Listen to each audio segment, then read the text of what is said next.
बच्चे, welcome to our YouTube channel मैथोफिलियंस।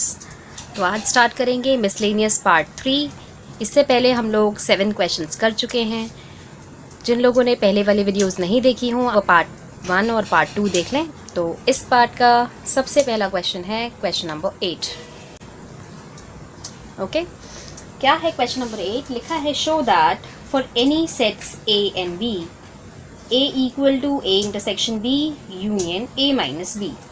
आपको prove करना है पहला A equal to A intersection B union A minus B। ठीक है, आपको दिख रहा होगा आपका RHS एक्सपैंडेड फॉर्म में है, तो हम क्या करेंगे उसको ही लेंगे। हमारा RHS क्या है? A intersection B union A minus B। अब क्या करना है, प्रोसीड कैसे किया जाए?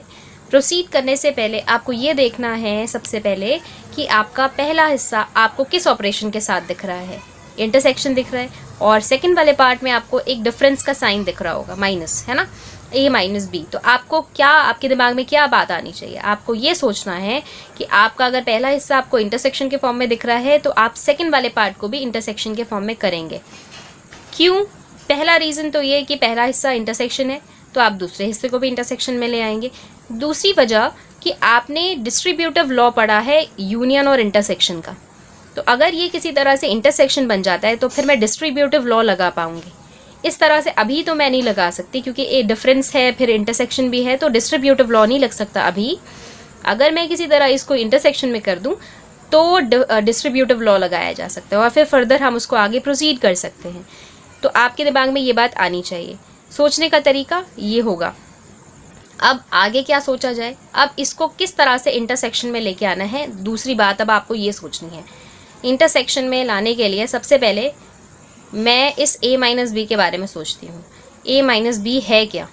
अगर ये मेरा सेट A है और ये है मेरा सेट B और मुझे चाहिए A माइनस B, मतलब सेट A में से B के एलिमेंट्स को हटाना है। तो सेट A में से B के एलिमेंट्स को हटाने का क्या मतलब हुआ? यही हुआ A माइनस B, है ना। A में से हमने B को हटा दिया, ठीक बात है। अब क्या किया जाए? अब इंटरसेक्शन के बारे में सोचना है कि कुछ ऐसा किया जाए कि ये A माइनस B मुझे इंटरसेक्शन के फॉर्म में कुछ दिखने लगे। तो अब देखिए ज़रा इस वेन डायग्राम को, यहाँ पर आपको ये सेट B पूरा का पूरा हटा हुआ दिख रहा होगा, मतलब ये इसके एलिमेंट्स, एक भी एलिमेंट्स नहीं लिए जा रहे हैं इस शेडेड पार्ट में।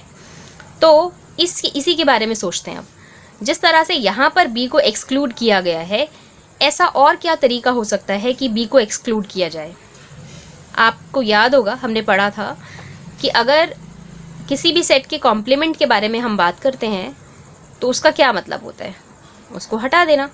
जैसे ये सेट A है, ये सेट B है, अगर मुझे इस B सेट को हटाना है, इसका मतलब यूनिवर्सल सेट में से खाली इसको हटा दिया जाए, उसके अलावा ये सारे एलिमेंट्स हो जाएंगे B कॉम्प्लीमेंट के एलिमेंट्स, है ना। B को हटाना है, बस इसको हटाना है, इसको हटा दिया हमने। इसके अलावा ये जो शेडेड पार्ट दिख रहा है ये हो गया आपका B कॉम्प्लीमेंट, ठीक बात है। पहला हिस्सा जो मैंने सोचा उसको हमने यहाँ पे रिप्रेजेंट करने की कोशिश करी वेन डायग्राम के थ्रू।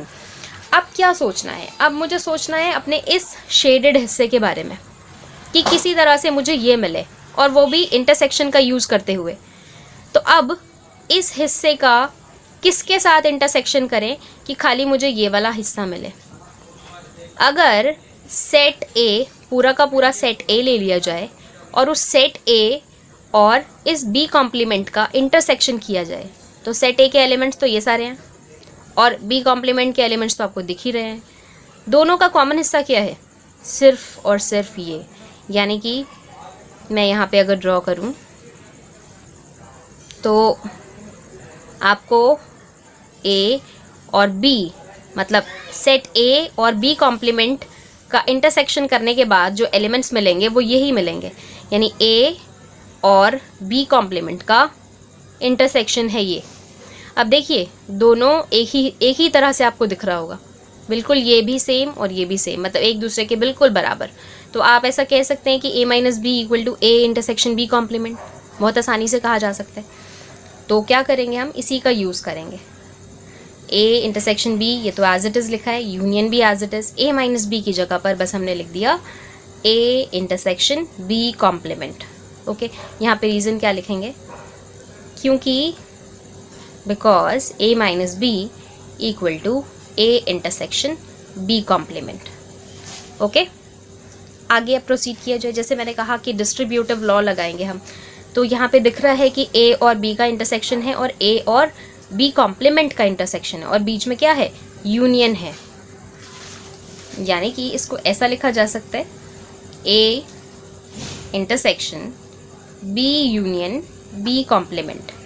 इसको मैं वापस से इसी फॉर्म में लिख सकती हूँ। देखिए ज़रा चेक करिए, क्रॉस चेक कर लीजिए, ए इंटरसेक्शन बी, ठीक बात है, union A intersection B complement, है ना। यहाँ पे रीज़न लिखना ज़रूरी है, by distributive law, by distributive law. अब देखिए बी यूनियन बी कॉम्प्लीमेंट क्या होगा, बी और बी कॉम्प्लीमेंट का यूनियन, यानी कि जैसे सपोज ये बी कॉम्प्लीमेंट है आपके पास और ये सेट है बी, इनको मिला दिया जाए, यूनियन ले लिया जाए, तो क्या मिलेगा, एक यूनिवर्सल सेट मिलेगा, है ना। तो यहाँ लिखा जा सकता है because B union B complement is equal to universal set. और ए और यूनिवर्सल सेट का इंटरसेक्शन क्या होगा, यूनिवर्सल सेट और सेट ए दोनों में कॉमन क्या होगा, सेट ए ही कॉमन होगा डेफिनेटली, ये बात तो हमें पता है। तो यही हमें प्रूव करना था कि दिस इक्वल्स टू ए, और ए प्रूव हो गया है यहाँ पर, तो ये हो गया LHS, हेंस प्रूव्ड।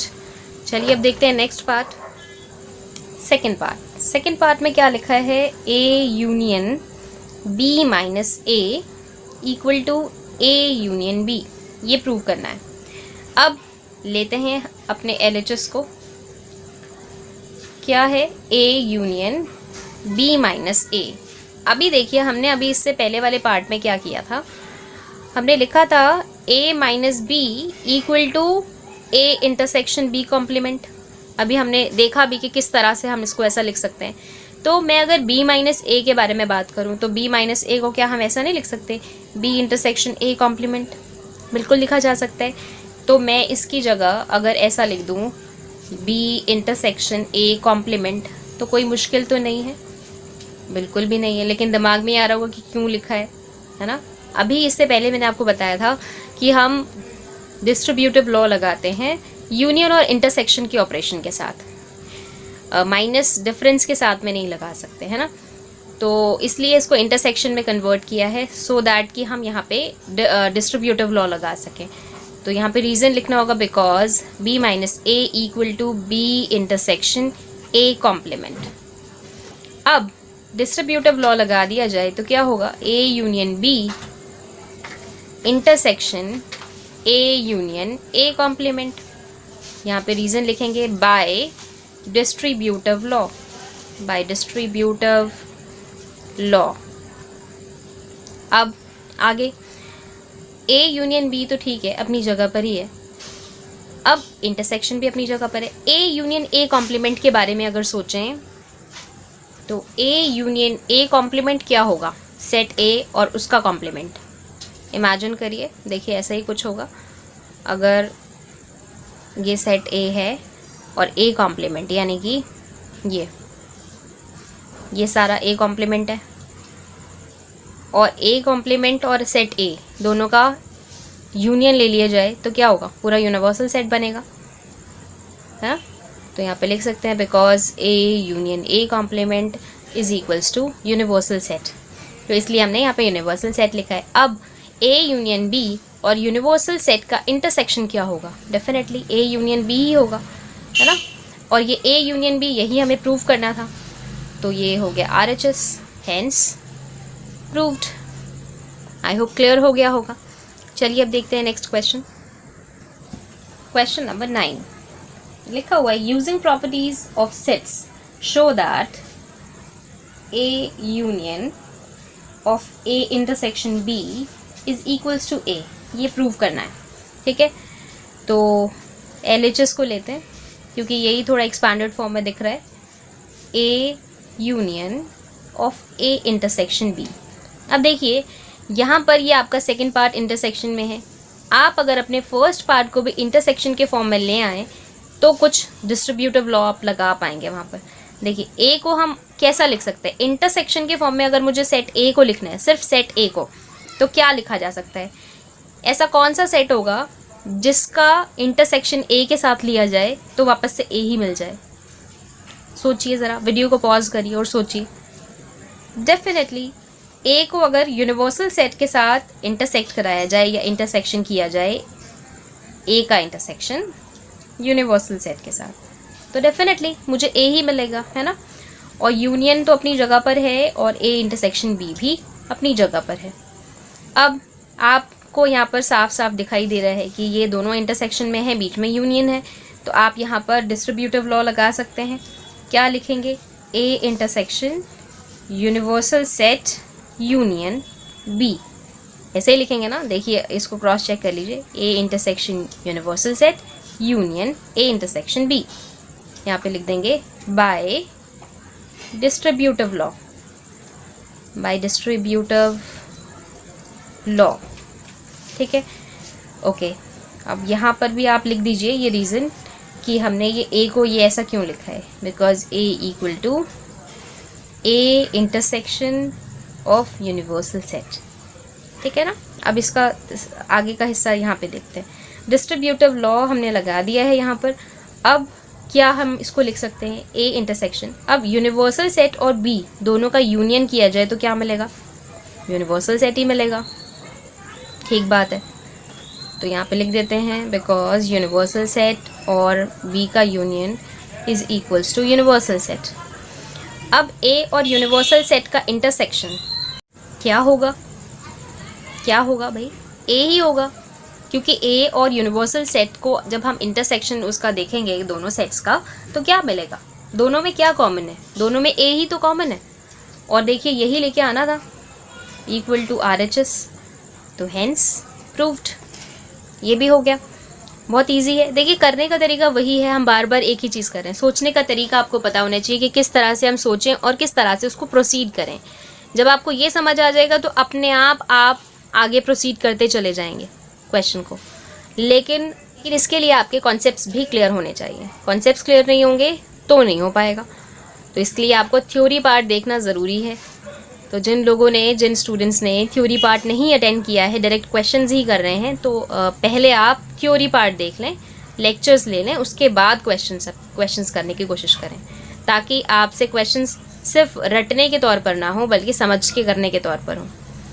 ठीक है, चलिए देखते हैं next part.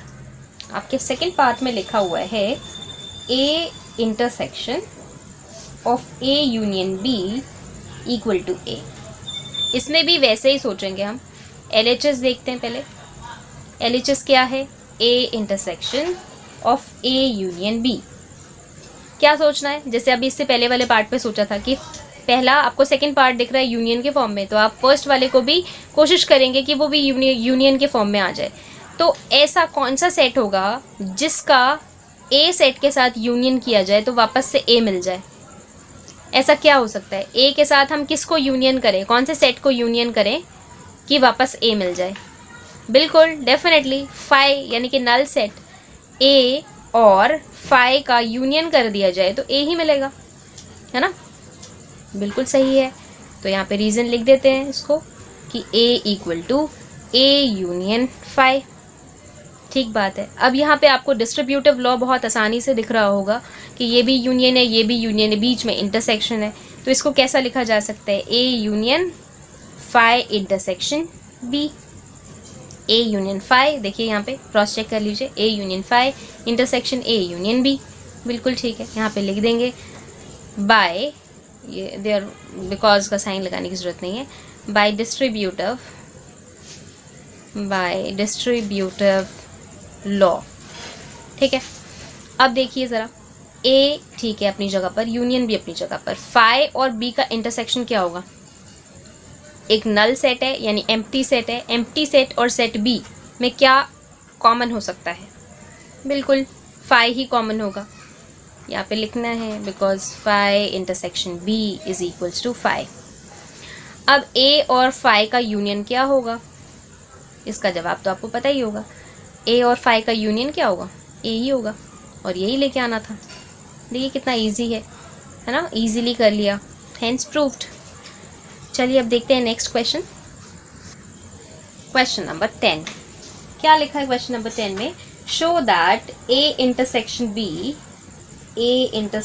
B equal to A intersection C need not imply set B equal to set C. ये प्रूव करना है।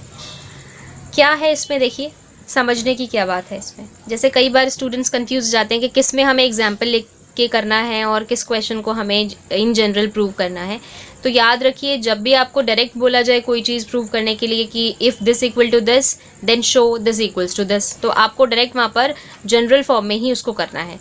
अगर लिखा है कि जैसे ये वाला क्वेश्चन है कि आपको प्रूव करना है कि ये इसके बराबर है, लेकिन इसका मतलब ये नहीं है, मतलब नॉट वाली कंडीशन आ गई कि इसका मतलब ये नहीं है कि बी इक्वल टू सी, तो यहाँ पर आपको क्या करना है, एग्जाम्पल दे के बताना है कि जैसे कि सेट ए है ये, सेट बी है ये और सेट सी है ये, और फिर देखिए उसमें ए इंटरसेक्शन बी और ए इंटरसेक्शन सी तो बराबर आ रहा है, लेकिन इसका मतलब ज़रूरी नहीं है कि सेट बी और सेट सी बराबर हैं। ये इस तरह से हम प्रूव करेंगे। तो इसमें एग्जाम्पल लेंगे, तो ले लेते हैं एग्जाम्पल। कोई भी आप एग्जाम्पल सेट कर सकते हैं, जैसे कि मैं ले रही हूँ, लेट अस अज्यूम कि आपके पास एक सेट है ए जिसके अंदर एलिमेंट्स हैं सपोज़ 1 2 3 और 4, ठीक है, 4 एलिमेंट्स ले लिए मैंने। और सपोज़ मैंने एक सेट लिया है बी, उसमें मैंने एलिमेंट्स ले लिए 2 5 और 7, ठीक है। और इसी तरह सेट सी ले लिया है जिसमें मैंने एलिमेंट लिए हैं सपोज़ 2 9 और 11, ठीक है। अब क्या मुझे चेक करना है, ए इंटरसेक्शन बी और ए इंटरसेक्शन सी। मैं मतलब दिखा रही हूँ, चेक क्या करना है क्लियरली, यहाँ पे लिखेंगे हम क्लियरली। ये आपको दिख रहा है कि ए इंटरसेक्शन बी क्या है। ए इंटरसेक्शन बी, ए और बी में कॉमन एलिमेंट्स क्या हैं, सिर्फ एक ही एलिमेंट है 2। और इसी तरह ए इंटरसेक्शन सी क्या है, ए और सी में कॉमन एलिमेंट सिर्फ यहाँ पर भी दिख रहा होगा 2। दिस इम्प्लाइज कि A intersection B equal to A intersection C. ठीक बात है, इसने कहा था कि ये दोनों बराबर हो सकते हैं, हो गए बराबर। लेकिन क्या इन दोनों के बराबर होने का मतलब ये भी है कि सेट बी और सेट सी बराबर हैं? बराबर मतलब इसके सारे एलिमेंट एग्जैक्टली इसके अंदर होंगे। क्या आपको दिख रहा है ऐसा कि 2 5 7 इसके अंदर है? नहीं है। But need not imply set B equal to set C, because 5 does not belongs to set C, 7 does not belongs to set C, इसी तरह 9 does not belongs to set B, 11 does not belongs to set B, है ना। तो ये तो ठीक है, लेकिन ये ऐसा होगा ज़रूरी नहीं है। ये आपने एग्जाम्पल के थ्रू उसको समझा दिया। इसके बाद जैसे आपने ये स्टेटमेंट लिखी, इसके बाद आप ये स्टेटमेंट लिखिए कि आपको सेट B और सेट C बराबर नहीं दिख रहे, क्योंकि बराबर नहीं है ना।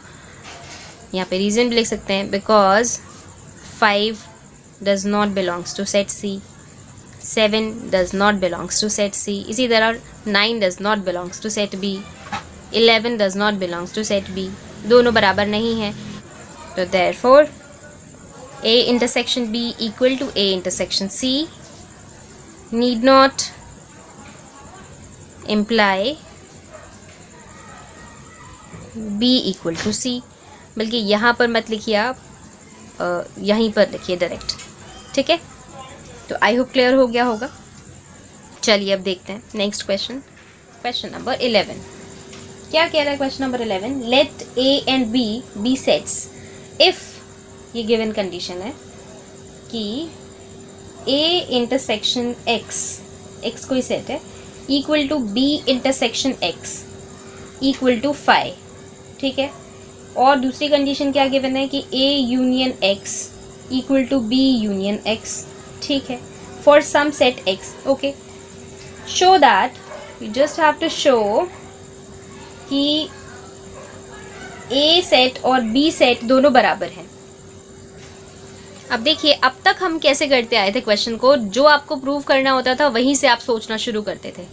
तो आपके 95% जो क्वेश्चंस होते हैं वो ऐसे ही होते हैं कि आपको जो प्रूव करना है आपने वहीं से सोचना शुरू करना है। लेकिन जो आपके बचे हुए क्वेश्चंस हैं उन वो किस कैटेगरी में जाएंगे कि आपको सोचना तो वहीं से शुरू करना है, लेकिन आपको रिलेट करते हुए सोचना है। जो आपकी गिवन कंडीशन है उसके साथ आपको रिलेट करते हुए सोचना है। यानी कि सेट ए के बारे में डेफिनेटली सोचेंगे हम, लेकिन क्या करेंगे, सिर्फ सेट ए के बारे में नहीं सोचेंगे बल्कि सेट ए को रिलेट करते हुए सोचेंगे जो आपकी गिवन कंडीशन है। गिवन कंडीशन क्या है, आपको यहाँ पे इंटरसेक्शन यूनियन दिख रहा है, ए बी दिख रहा है और एक सेट दिख रहा है एक्स। यानी कि अब आपको अपने सेट ए के बारे में सोचना है कुछ इस तरह से कि आपका सेट आपको यूनियन इंटरसेक्शन के फॉर्म में मिले और उसमें कहीं ना कहीं एक्स या बी आपको मिले। ए तो ऑलरेडी है ही, एक्स मिले या बी मिले, इंटरसेक्शन और यूनियन भी मिलना चाहिए। तो अब सोचते हैं कि हम ए सेट को कैसे लिख सकते हैं। अगर मैं यहाँ पर लिख दूँ ए और ए यूनियन एक्स का इंटरसेक्शन, क्या लिखा है देखिए, ए यूनियन एक्स, यानी ए और एक्स का यूनियन और ए, इन दोनों का इंटरसेक्शन। डेफिनेटली ए यूनियन एक्स में ए के एलिमेंट्स भी होंगे, एक्स के एलिमेंट्स भी होंगे, दोनों होंगे। और सेट ए जिसमें सेट ए के ही एलिमेंट्स होंगे, और इन दोनों का अगर इंटरसेक्शन लिया जाए तो क्या मिलेगा मुझे, डेफिनेटली सेट ए ही मिलेगा। ये कैसे सोच पाए, यूनियन इंटरसेक्शन। ये देखिए, अब अगर मैं यहाँ पे इंटरसेक्शन लिख देती तो ए और एक्स का इंटरसेक्शन तो मुझे नहीं पता ना कि क्या एलिमेंट आएगा, लेकिन हाँ यूनियन ज़रूर पता है कि उसमें ए भी आएगा और उसमें एक्स भी आएगा। लेकिन इंटरसेक्शन में मैं नहीं बता सकती कि, या आप नहीं बता सकते कि कौन से एलिमेंट्स आएंगे और कौन से नहीं आएंगे, इसलिए हमने यहाँ पे यूनियन लिया। दूसरा इंटरसेक्शन तो लेना ही था, तो ए के साथ इसका इंटरसेक्शन लिया। क्यों, क्योंकि मुझे लेके आना था ए, और ए यूनियन एक्स और ए का इंटरसेक्शन ही ए मिल सकता है। ठीक है, यहाँ पे आई होप कि ये वाला पार्ट क्लियर हो गया होगा।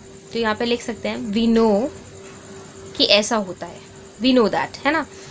अब आगे सोचते हैं इसका क्या मतलब है। इसका मतलब ऐसा है ना कि अगर ए यूनियन एक्स लिखा है तो मैं इसको बी यूनियन एक्स भी तो लिख सकती हूँ, क्योंकि मुझे ये गिवन कंडीशन है क्वेश्चन में कि ए यूनियन एक्स और बी यूनियन एक्स दोनों बराबर हैं। अगर ये दोनों बराबर हैं तो ए यूनियन एक्स की जगह बी यूनियन एक्स भी लिखा जा सकता है। अब अगर ऐसा लिखा है तो आप यहाँ पे डिस्ट्रीब्यूटिव लॉ भी आराम से लगा सकते हैं, ए इंटरसेक्शन बी, ठीक है, और क्या यूनियन है बीच में, तो ए इंटरसेक्शन एक्स, ठीक है ना। यहाँ पे लिख देंगे हम बाय डिस्ट्रीब्यूटिव लॉ, सिंपल है एकदम, डिस्ट्रीब्यूटिव लॉ लगा दिया हमने इस यहाँ पर। अब देखिए ए इंटरसेक्शन बी के बारे में तो कोई आइडिया नहीं है, कोई कंडीशन मुझे पता ही नहीं है कि ए इंटरसेक्शन बी होगा क्या, तो उसको एज इट इज रहने देते हैं। लेकिन ए इंटरसेक्शन एक्स के बारे में यहाँ पे कंडीशन गिवन है कि ए इंटरसेक्शन एक्स क्या है, फाई है, तो ए इंटरसेक्शन एक्स की जगह पर फाई लिख सकते हैं, क्योंकि A intersection X equal to phi, ये आपकी गिवन कंडीशन है ना। तो आपने इसकी जगह फाई लिख दिया। अब ए इंटरसेक्शन बी और फाई का यूनियन क्या होगा, डेफिनेटली ए इंटरसेक्शन बी ही होगा। तो आपको ये बात पता लगी कि A equal to A intersection B, ये आपकी इक्वेशन नंबर 1। ठीक, अब इसी तरह जिस तरह हमने सेट ए के बारे में सोचा तो सेट बी के बारे में भी सोच सकते हैं हम। सिमिलरली आप ऐसा कह सकते हैं कि सेट बी जो है वो क्या है, B intersection B union X. देखिए ज़रा क्या लिखा है, बी यूनियन एक्स मतलब बी के एलिमेंट और एक्स के एलिमेंट, दोनों के एलिमेंट्स आएंगे, और सेट बी में सेट बी के एलिमेंट्स आएंगे, दोनों में इंटरसेक्शन किया जाएगा तो क्या मिलेगा, खाली बी ही मिलेगा। तो इसको ऐसा लिखा जा सकता है। Similarly we also know that this equals to this. अब आगे अगर ऐसा लिखा है तो इसका डेफिनेटली मतलब ये है कि हम इसको ऐसा भी लिख सकते हैं, बी यूनियन एक्स को मैं ए यूनियन एक्स भी लिख सकती हूँ। क्यों भाई, क्योंकि कंडीशन गिवन है कि ए यूनियन एक्स और बी यूनियन एक्स बराबर है, तो यहाँ पे लिख देंगे क्योंकि B union X is equals to A union X, तो ऐसा लिखा जा सकता है। अब क्या करें, अब लगा देते हैं डिस्ट्रीब्यूटिव लॉ। तो बी इक्वल टू यहाँ पे बी इंटरसेक्शन ए, ठीक है, बी इंटरसेक्शन ए और यूनियन फिर B intersection X, B intersection X, यहाँ पे लिख देते हैं बाय डिस्ट्रीब्यूटिव लॉ, ठीक है ना। ओके, ये सब रीजंस लिखने होंगे, नहीं तो मार्क्स नहीं मिलेंगे, मार्क्स कट जाते हैं, ठीक है। तो ये सब इन चीज़ों का ध्यान रखना है आपको। अब बी इंटरसेक्शन ए के बारे में तो हमें कोई आइडिया नहीं है क्योंकि क्वेश्चन में कुछ गिवन ही नहीं है, लेकिन B इंटरसेक्शन X के बारे में हमें क्वेश्चन में बताया गया है। ये देखिए B इंटरसेक्शन X क्या है, फाई है। तो आप B इंटरसेक्शन X की जगह पर फाई लिख सकते हैं, यानी B equal to B intersection A union phi. क्यों? क्योंकि गिवन कंडीशन है कि B intersection X equal to phi. ये है आपकी गिवन कंडीशन, ठीक है। B इंटरसेक्शन A और फाई का यूनियन क्या हुआ, B इंटरसेक्शन A, तो B equal to B intersection A, ठीक है। अब B इंटरसेक्शन A को क्या ऐसा नहीं लिखा जा सकता A इंटरसेक्शन B? बिल्कुल लिखा जा सकता है। याद होगा आपको जब हम इंटरसेक्शन वाला पोर्शन पढ़ रहे थे तो हमने वहाँ पे इंटरसेक्शन की कुछ प्रॉपर्टीज़ भी पढ़ी थी। वहाँ पे हमने सबसे पहली प्रॉपर्टी यही पढ़ी थी कि A इंटरसेक्शन B को हम B इंटरसेक्शन A भी लिख सकते हैं। क्या है इस लॉ का नाम? By commutative law. याद होगा आपको कि हमने पढ़ा था ये कॉम्यूटेटिव लॉ। तो ऐसा लिखा जा सकता है। इसको इक्वेशन नंबर 2 मार्क कर देती हूँ। अब देखिए इक्वेशन नंबर 1 क्या कह रही है कि A इंटरसेक्शन B जो है वो A के बराबर है, और इक्वेशन 2 से हमें क्या पता लगा कि A इंटरसेक्शन B जो है वो B के बराबर है। तो अब अगर इक्वेशन 1 और इक्वेशन 2 को देखा जाए तो बाय इक्वेशन 1 एंड 2 आप ऐसा बोल सकते हैं जब दोनों के RHS बराबर हैं तो LHS भी तो बराबर होंगे। A इक्वल टू B, और यही आपको लेके आना था, यही प्रूव करना था, हेंस प्रूव्ड। और मोस्ट इम्पॉर्टेंट क्वेश्चन है ये, कई बार रिपीट भी हुआ है, 4 मार्क का क्वेश्चन है। तो आपको पता होना चाहिए कि किस तरह से करना है, कैसे सोचना है और कैसे इसको प्रोसीड करना है। अगर आप रटने की कोशिश करेंगे तो आप भूल जाएंगे, कहीं ना कहीं कोई ना कोई स्टेप भूलेंगे, लेकिन समझ के करेंगे तो फिर चांस नहीं है कि आप भूलें, ठीक है। चलिए अब देखते हैं नेक्स्ट क्वेश्चन नंबर 12। क्या कह रहा है क्वेश्चन नंबर 12? कहता है कि find sets A, B and C such that कि A intersection B, B intersection C और A इंटरसेक्शन C ये सब नॉन एम्प्टी सेट्स हो। नॉन एम्प्टी मतलब खाली नहीं है ना। ये सब नॉन एम्प्टी सेट्स हैं अगर ये कंडीशन गिवन है, और साथ ही साथ ये भी गिवन है कि A intersection B intersection C जो है वो फाई है। मतलब तीनों का कॉमन जो देखा जाए कोई कॉमन एलिमेंट इसमें नहीं है, फाई है, एम्प्टी है ना। तो आपको क्या करना है, आपको A, B और C ये तीनों सेट्स पता लगाने हैं। तो अब जाहिर सी बात है कि इसमें तो आपको एग्जाम्पल ही लेना होगा जब आपको सेट्स पता लगाने हैं। तो अब आपको ध्यान में ये रखना है कि आपकी ये वाली कंडीशन जो है वो वैलिड होनी चाहिए जो भी आप सेट लेंगे। तो देखते हैं, चलिए शुरू करते हैं। अब अगर मैं सेट A ले लूँ, सपोज़ मैंने उसमें 2 एलिमेंट्स ले लिए 1 और 2, और सपोज़ मैंने सेट B ले लिया है जिसमें मुझे इंटरसेक्शन कुछ ना कुछ तो रखना है, क्योंकि लिखा है नॉन एम्प्टी सेट। A और B का इंटरसेक्शन खाली नहीं होना चाहिए, तो इसमें 2 या 1 तो आना ही चाहिए। सपोज़ मैं 2 ले रही हूँ, 2 और 3 ले लिया मैंने इसमें। अब C सेट इस तरह से लेना है कि B और C का इंटरसेक्शन भी नॉन एम्प्टी हो, यानी C के अंदर 2 या 3 में से कुछ ना कुछ होना चाहिए। सपोज़ मैंने 3 ले लिया और यहाँ पे एक और एलिमेंट ले लिया 4। अब A और C का इंटरसेक्शन भी देखिए कुछ ना कुछ होना चाहिए। यहाँ पे आपको दिख रहा है क्या कुछ, कोई एलिमेंट कॉमन दिख रहा है? अभी तो नहीं दिख रहा होगा, लेकिन अब दिखेगा। अगर मैं यहाँ पे 1 भी ले लूँ, 3, 4 और 1, तो अब देखिए A और C में क्या इंटरसेक्शन है, इंटरसेक्शन में एक एलिमेंट तो आ रहा है ना 1, तो यानी कि नॉन एम्प्टी है A इंटरसेक्शन C भी। अब देखिए ये तीनों सेट्स ये वाली कंडीशंस तो फुलफिल कर रहे हैं। अब ये वाली कंडीशन को भी देखना है कि A intersection B intersection C जो है वो फाई आना चाहिए, यानी इन तीनों सेट्स में कोई ऐसा एलिमेंट नहीं होना चाहिए जो तीनों में हो। अब देखिए 1 तीनों में नहीं है, 2 तीनों में नहीं है, 3 तीनों में नहीं है, 4 तीनों में नहीं है, यानी कि ये सेकंड वाली कंडीशन भी यहाँ पर वैलिड है। तो आपको क्या करना था, ये 3 ऐसे सेट्स लिखने थे जो ये दोनों कंडीशंस को सेटिस्फाई करे, ये वाली दोनों कंडीशंस को, ठीक है। तो आप कैसे भी सेट्स लिख सकते हैं, बस ये ध्यान में रखना है कि ये दोनों कंडीशंस फुलफिल हो जानी चाहिए। चलिए अब देखते हैं नेक्स्ट क्वेश्चन, क्वेश्चन नंबर 13। क्या लिखा है क्वेश्चन नंबर 13 में? In a survey of 600 students in a school, 150 students were found to be taking tea and 225 taking coffee. 100 were taking both tea and coffee. Find how many students were taking neither tea nor coffee. Okay, question को समझना ज़रूरी है। क्या कहा जा रहा है, total आपके पास 600 बच्चे हैं स्कूल के अंदर और उनका सर्वे किया गया। टोटल यानी कि आपका स्कूल क्या है, एक यूनिवर्सल सेट की तरह से काम कर रहा है। तो number of elements in universal set ये ऑलरेडी आपको गिवन है कि उसमें 600 बच्चे हैं, 600 स्टूडेंट्स हैं, ठीक है। आगे क्या कहता है कि 150 students were found to be taking tea. अब 150 बच्चे हैं जिनको पाया जाता है कि वो चाय पीते हैं और 225 जो हैं वो कॉफ़ी पीते हैं। तो सबसे पहले आपको क्या करना होगा, एक सेट अज्यूम करना होगा कि उस सेट के अंदर वो बच्चे आएंगे जो चाय लेते हैं, और एक सेट वो आपको अज्यूम करना होगा जिसके अंदर वो बच्चे आए जो कॉफ़ी लेते हैं। तो let T be the set, T be the set of students were found to be taking tea, okay। इसी तरह से let C be the set, C be the set of students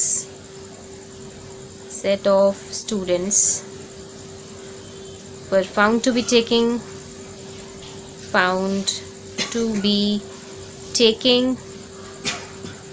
coffee, ठीक है।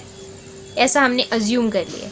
अब आगे चलते, क्या कह रहा है, वो कह रहा है कि ऐसे कितने स्टूडेंट्स हैं। नंबर ऑफ स्टूडेंट्स की बात की जाए जो कि चाय ले रहे हैं, वो है टोटल 150 स्टूडेंट्स, और इसी तरह से नंबर ऑफ स्टूडेंट्स जो कि कॉफ़ी ले रहे हैं, यहाँ क्वेश्चन में ऑलरेडी गिवन है आपको कि 225 स्टूडेंट्स हैं, ऐसे 225 स्टूडेंट्स। और टोटल आपको यहाँ क्वेश्चन में गिवन है कि 100 स्टूडेंट्स हैं जो चाय और कॉफ़ी दोनों लेते हैं, both T and coffee.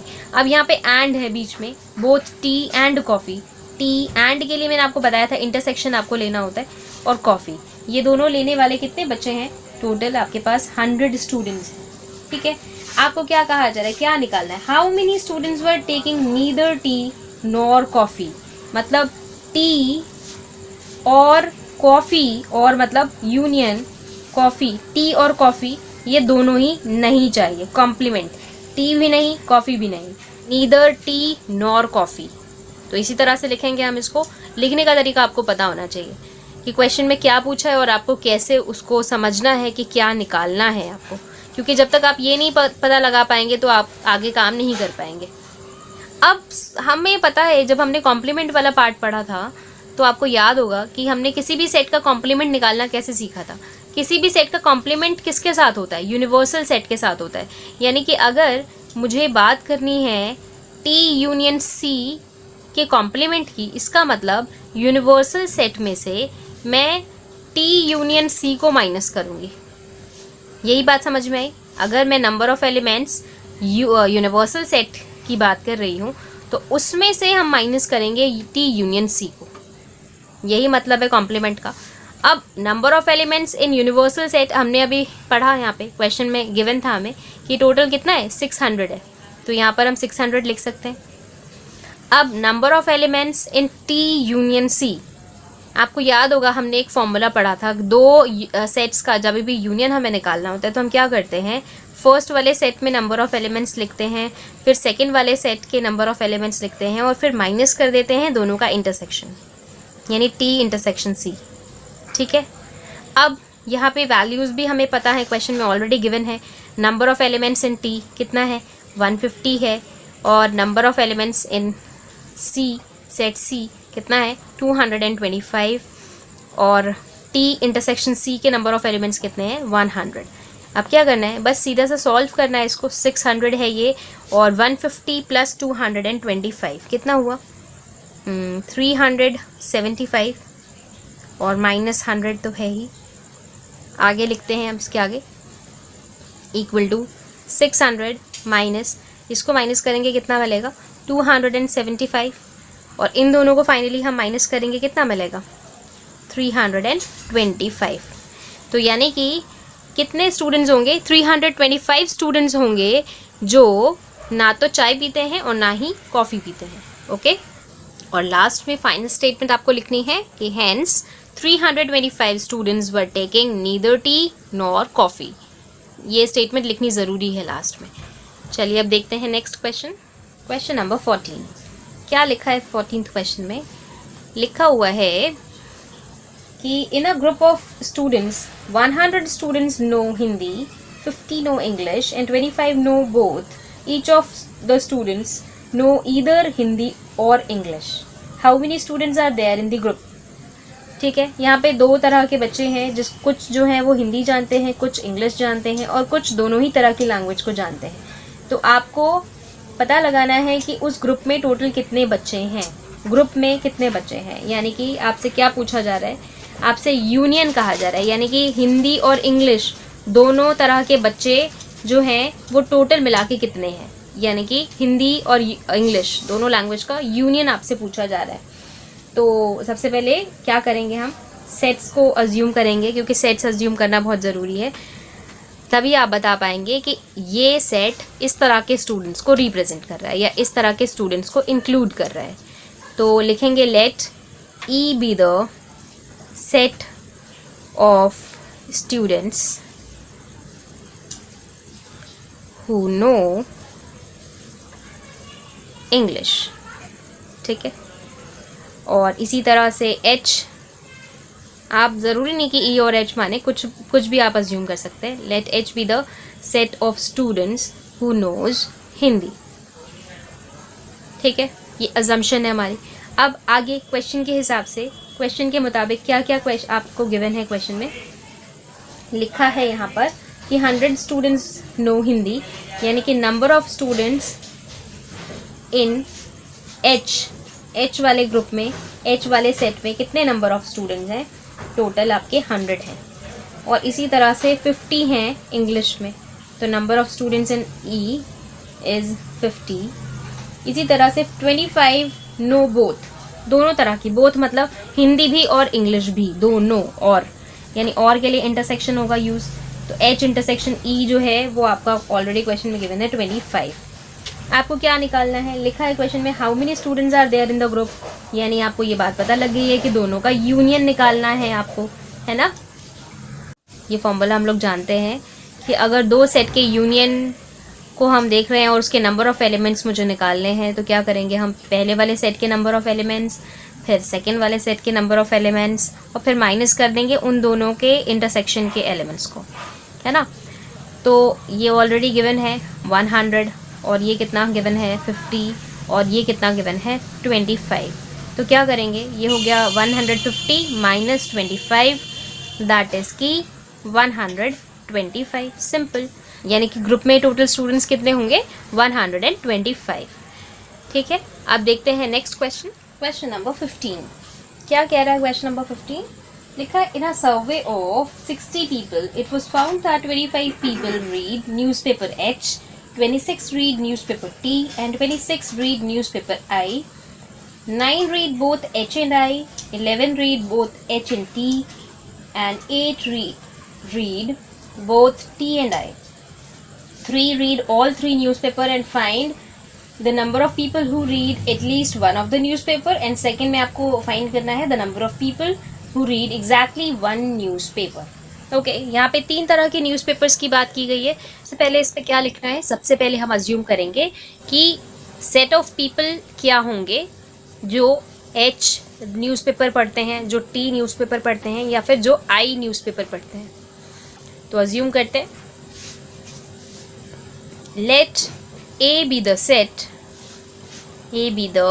Set of people who read newspaper H। ये अजम्पशन है, ठीक है। A हमने कोई सेट अज्यूम कर लिया, इसी तरह से हमने B सेट अज्यूम कर लिया है, जो उन सारे लोगों का सेट है जो T न्यूज़पेपर पढ़ते हैं। इसी तरह C हमने एक सेट अज्यूम कर लिया है, जो उन लोगों का सेट है जो I न्यूज़पेपर रीड करते हैं। ठीक है, ये अजम्पशन है, आप चाहें तो कोई और सेट भी अज्यूम कर सकते हैं। अब क्वेश्चन के मुताबिक क्या क्या वैल्यूज़ आपको क्वेश्चन में गिवन है? लिखा है it was found that 25 people read newspaper H, यानी एच पढ़ने वाले जो सेट ऑफ पीपल हैं, यानी कि सेट ए, कितना है इसमें 25 लोग हैं। और टी पढ़ने वाले टी न्यूज़पेपर यानी कि सेट बी में कितने लोग हैं 26। इसी तरह से आपका सेट न्यूज़पेपर आई पढ़ने वाले यानी कि सेट सी के अंदर कितने लोग हैं 26। इसी तरह क्वेश्चन में लिखा है कि 9 read both H and I. H and I, H and I मतलब ए और सी, ए और सी का इंटरसेक्शन यहाँ पे क्वेश्चन में गिवन है आपको 9, ठीक है।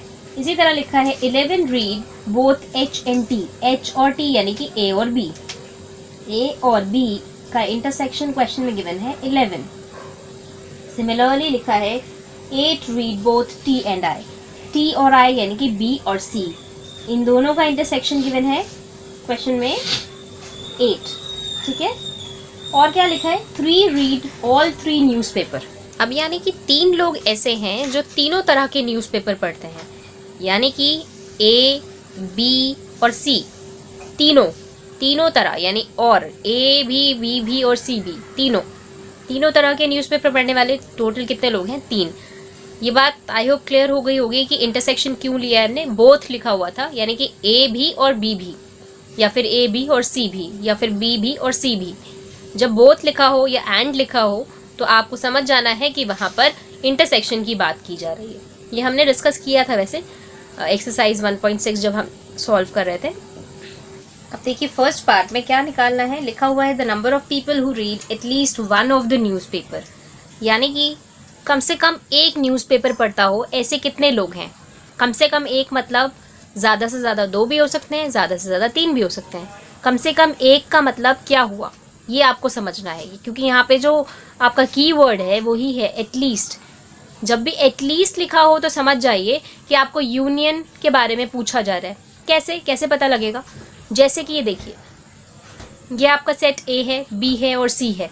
सेट ए में एच न्यूज़पेपर पढ़ने वाले लोग हैं, बी में टी न्यूज़पेपर पढ़ने वाले लोग हैं, सी में आई न्यूज़पेपर पढ़ने वाले लोग हैं।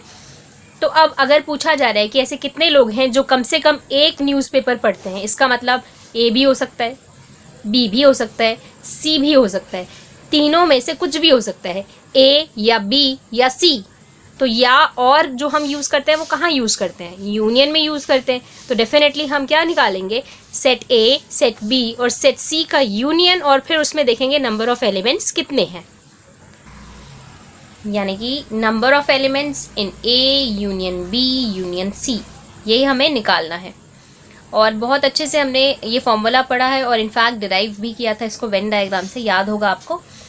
तो क्या था ये formula, A union B union C के नंबर ऑफ एलिमेंट्स अगर हमें चाहिए तो हम निकालेंगे नंबर ऑफ ए प्लस लिखेंगे number of B plus number of elements in C minus number of elements in A intersection B minus number of elements in B intersection C minus number of elements in C intersection A या A intersection C, एक ही बात है, plus number of elements in A intersection B intersection C.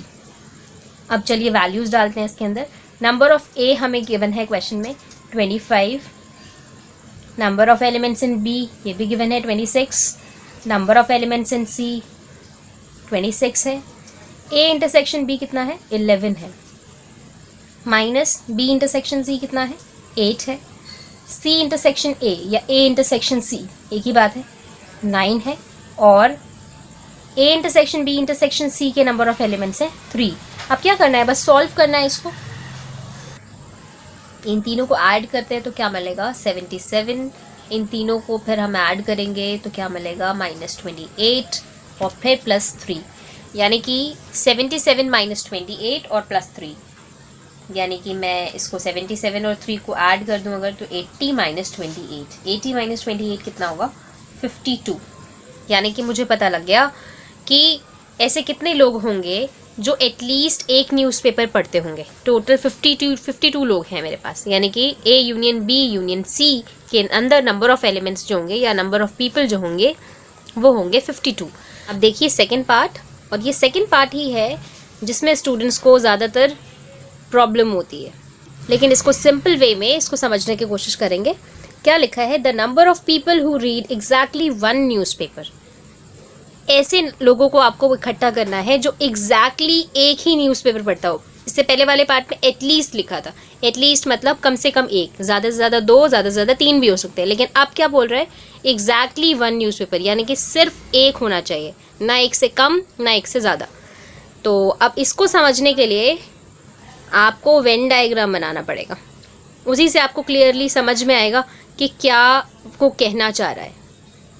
Suppose ये मेरा set ए है, ये मेरा सेट बी है, ये है सेट सी, ठीक है, एज्यूम कर लिया हमने। अब क्या कह रहा है वो, एग्जैक्टली वन न्यूज़पेपर, मतलब अगर मेरे सेट ए में मैंने एज्यूम किया था कि वो लोग हैं जो एच न्यूज़पेपर पढ़ते हैं, तो पूरा का पूरा सेट अगर मैं लूँगी तो इस वाले हिस्से में ए और बी भी आ जाएगा, इसमें ए और इसमें भी ए और बी आ रहा है, मतलब कुछ इंटरसेक्शन वाला पोर्शन आ रहा है। सिर्फ ए चाहिए, मतलब ये वाला शेडेड पोर्शन मुझे निकालना होगा, और अगर सिर्फ बी चाहिए इसका मतलब ये वाला शेडेड पोर्शन चाहिए होगा, और अगर सिर्फ सी चाहिए तो ये वाला शेडेड पोर्शन चाहिए होगा, है ना। और इन्हीं को मुझे कंबाइन करना होगा, मुझे यही वाले शेडेड पोर्शन चाहिए। क्यों? क्योंकि मुझे क्वेश्चन में पूछा गया एग्जैक्टली वन न्यूज़पेपर, एग्जैक्टली एक, इसमें सिर्फ एग्जैक्टली ए वाले न्यूज़पेपर होंगे, उसके अलावा कोई नहीं होगा। इसमें एग्जैक्टली बी वाले होंगे, इसमें एग्जैक्टली सी वाले, यानी I mean newspaper H, T और आई वाले होंगे, है ना। अब अगर मुझे ये शेडेड पोर्शन निकालना है तो क्या करना होगा, ये पूरे का यूनियन जो है ए बी और सी, पूरे यूनियन में से अगर मैं ये वाला जो अनशेडेड पोर्शन दिख रहा है इसको हटा दूँ तो मुझे ये शेडेड पोर्शन मिल जाएगा। इतना तो समझ में आया होगा। अब ये है क्या, ये अनशेडेड पार्ट है क्या, इसके बारे में तो कोई आइडिया है नहीं। तो क्या करते हैं, अज्यूम कर लेते हैं कि यहाँ पर जो है इस वाले पोर्शन में सपोज़ ए एलिमेंट्स होंगे, सपोज़ हमने ऐसा अज्यूम कर लिया है। इसमें सपोज़ ये वाला जो पोर्शन है, ये वाला, इसमें बी एलिमेंट्स हैं, सपोज़ इसमें सी एलिमेंट्स हैं, इसमें डी एलिमेंट्स हैं। ये हमारी अजम्पशन है। हम क्या करेंगे, तीनों के यूनियन में से ए बी सी डी को माइनस कर देंगे, ठीक है। करते हैं, शुरू करते हैं अपना काम। हमें क्या करना है, लिखते हैं सबसे पहले कि number of people who read exactly one newspaper, ठीक है। ये होंगे किसके बराबर, मैं इक्वल टू यहाँ नहीं, यहाँ लिखती हूँ। किसके बराबर होंगे, अगर A union B union C तीनों सेट्स का यूनियन ले लिया जाए, यानी पूरा अनशेडेड और शेडेड सारा मिलाकर, इसमें से माइनस कर दिया जाए किसको, ए बी सी और डी को, ए को, बी को, सी को और डी को, इन चारों को माइनस कर दिया जाए तो मुझे वो लोग मिल जाएंगे जो एग्जैक्टली एक न्यूज़पेपर पढ़ते हैं, ठीक है, अच्छी बात है। अब इसको सोचते हैं कि ये है क्या लिखा हुआ। फर्स्ट वाला तो आपको समझ में आ रहा है कि नंबर ऑफ एलिमेंट्स या number of people in A union B union C, ठीक है। ये तो हमें वैल्यू भी हमने अभी निकाली है, इसको हम इजीली रख लेंगे। अब इन चारों अल्फ़ाबेट्स के बारे में सोचना है। देखिए ए और बी, खाली अकेले ए के बारे में बात करें या अकेले बी या अकेले सी या अकेले डी के बारे में बात करें तो हमें कोई आइडिया नहीं है कि ए की वैल्यू क्या है, बी की वैल्यू क्या है, सी की वैल्यू क्या है और डी की वैल्यू क्या है। लेकिन अगर ए और बी को एक कंबाइंड फॉर्म में देखा जाए, ए और बी एक हिस्सा बना रहे हैं, जो हिस्सा क्या है, ए और बी का इंटरसेक्शन है, दिख रहा होगा आपको, सेट ए और सेट बी का इंटरसेक्शन है ये ए और बी, यानी ए और बी मिलकर क्या बना रहे हैं, सेट ए और बी का इंटरसेक्शन, ठीक बात है। अब कौन बचा, सी बच गया और डी बच गया। खाली सी और खाली डी के बारे में तो हमें कोई आइडिया ही नहीं है। अब क्या किया जाए, कैसे माइनस करेंगे, क्योंकि हमारे पास तो वैल्यूज़ ही नहीं है। जब वैल्यूज़ नहीं होंगे तो माइनस नहीं कर सकते हम। तो अब अगर मैं सी को बी के साथ देखना शुरू कर दूँ, ये सी और बी एक साथ देखना शुरू कर दूँ, तो ये है क्या, असल में ये किसका इंटरसेक्शन है, सेट ए और सेट सी का इंटरसेक्शन है। तो सी के साथ अगर मुझे एक बी मिल जाए, एक बी ऐड कर दूँ मैं यहाँ पे, यानी सी और बी इन दोनों का कॉम्बिनेशन मुझे एक इन दोनों सेट ए और सी के इंटरसेक्शन के फॉर्म में दिखने लगेगा, ठीक बात है। एक बी हमने ऐड कर दिया। अब अकेला कौन रह गया, डी, डी के बारे में भी हमें कुछ सोचना होगा, क्योंकि डी को हम ऐसे नहीं, इसकी वैल्यू हमें पता ही नहीं है तो हम क्या रखेंगे यहाँ पर। तो डी को भी अगर बी के साथ देखा जाए, ये देखिए बी और डी बी और सी के इंटरसेक्शन के बराबर है। तो अगर डी के लिए भी मैं एक बी ले आऊँ यहाँ पर, तो बी और डी मिलकर बी और सी सेट का इंटरसेक्शन बनाएंगे। देख पा रहे हैं ना आप। तो अब हमने क्या किया है, हमने ये दो बी को एक्स्ट्रा ऐड किया है, बल्कि ऐड नहीं किया है, माइनस किया है, क्योंकि माइनस ऑफ दिस यानी कि माइनस ऑफ 2b, हमने माइनस ऑफ 2b किया है। अब अगर किसी चीज़ में मैंने ज़बरदस्ती का माइनस ऑफ 2b कर दिया है, तो भाई उसको नलीफाई करने के लिए मुझे एक 2b ऐड भी करना पड़ेगा, माइनस नहीं करेंगे। कई स्टूडेंट्स क्या कर देते हैं, अंदर तो प्लस कर देते हैं लेकिन साथ में बाहर में एक माइनस लगा देते हैं, लेकिन ये प्लस दिख ज़रूर रहा है लेकिन ये प्लस हो नहीं रहा है। क्यों? क्योंकि नेगेटिव ऑफ दिस वैल्यू, तो ये अल्टीमेटली माइनस ऑफ 2b है। तो माइनस ऑफ 2b को हटाने के लिए हमें क्या करना होगा, प्लस 2b करना पड़ेगा। ठीक बात है। अब number of elements in A union B union C, इसको एज इट इज़ बाद में लिखेंगे, अभी वैल्यूज़ हम लोग। सी और बी क्या है, सेट ए और सेट सी का इंटरसेक्शन, सी और बी है ना। तो number of elements in A intersection C. इसी तरह डी और बी किसका इंटरसेक्शन है, सेट बी और सेट सी का, तो set B intersection set C. ठीक है, प्लस 2b। अब ये b क्या है, ये देखिए ज़रा, ये b क्या है, a b और c तीनों का इंटरसेक्शन है ये b। तो यहाँ पर लिख सकते हैं twice of number of elements in a intersection b, visible होगा I hope, a intersection b intersection c। ठीक है, अब क्या करना है, वैल्यूज़ डालनी है यहाँ पर। a union b union c की अभी हमने वैल्यू कैलकुलेट की है, हमें क्या वैल्यू मिली थी 52, माइनस a इंटरसेक्शन b में नंबर ऑफ एलिमेंट्स कितने हैं, 11 है, तो 11 प्लस a इंटरसेक्शन c में कितने हैं, 9, ओके। b इंटरसेक्शन c में कितने हैं, 8, ठीक बात है। ये हो गया 52 माइनस 28 प्लस 6। 52 माइनस 28 प्लस 6 कितना हुआ, मैं इसको माइनस करूँ 24 फिर प्लस 6, दैट इज़ 30। तो आंसर क्या आया, 30। यानी कि 30 लोग ऐसे हैं जो एग्जैक्टली एक न्यूज़पेपर पढ़ते हैं। तो आई होप कि ये पार्ट जो है वो क्लियर हो गया होगा, आपको समझ आ गया होगा। फिर भी अगर कहीं कोई डाउट रह जाता है तो आप कमेंट सेक्शन में मुझसे पूछ सकते हैं। चलिए अब देखते हैं नेक्स्ट क्वेश्चन, क्वेश्चन नंबर 16। क्या लिखा हुआ है, in a survey it was found that 21 people like product A, 26 like product B and 29 liked product C. If 14 people like product A and B, 12 people like products C and A, 14 people liked products B and C, and 8 liked all the 3 products. Find how many liked product C only. Okay, चलिए अब देखते हैं। पहले सबसे पहले assume किया जाए कि वो लोग जिनको से प्रोडक्ट A पसंद है, और वो कौन से लोग होंगे जो प्रोडक्ट B को पसंद किया है जिन्होंने, और वो लोग जो प्रोडक्ट सी को पसंद कर रहे हैं। सबसे पहले अजम्पशन कर लेते हैं कि let P be the set of people